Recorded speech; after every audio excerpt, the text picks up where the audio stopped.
Meron tayo rito mga idol, 7 grams na lure. At itong ating 5 grams. At meron tayo rito 10 grams na jerkbait lure. Ang line rating ng ating rod ay 2 to 6 pounds. At ang loaded dito sa ating reel ay 4 pounds. At ang casting weight naman ng ating fishing rod ay 2 to 10 grams. At try natin maghagis ng 10 grams.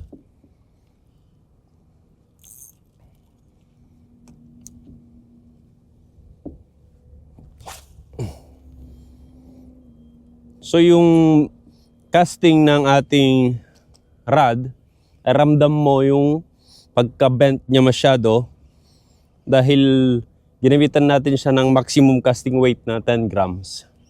Sunod naman nating gamitin ay ang ating 7 grams mga idol. Ito na yung 7 grams.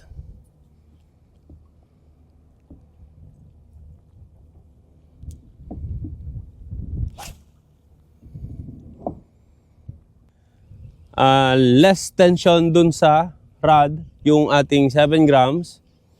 Dahil ginamitan natin yung ating casting weight ng rod ng 70%. So ramdam mo yung bigat ng lure, pero hindi mo maramdaman na parang hirap yung ating rod. Sunod naman natin itong 5 grams na lure. Ito yung 5 grams na lure mga idol.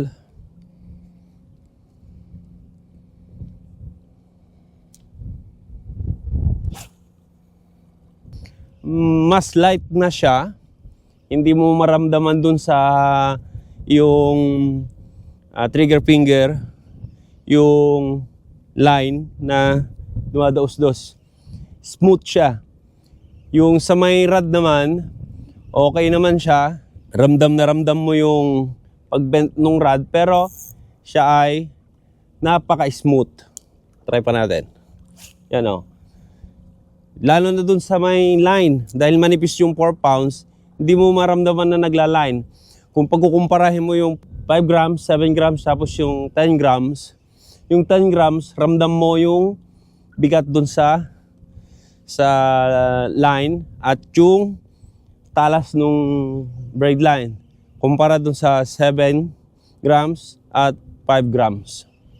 Para mas ma-enjoy natin yung ating fishing adventure o fishing activity, lalo na sa mga nagka-cast ng lure or jig, ay sundin natin yung specification ng ating rod para sa mas maganda at mas enjoy na fishing adventure. Thank you so much and God bless.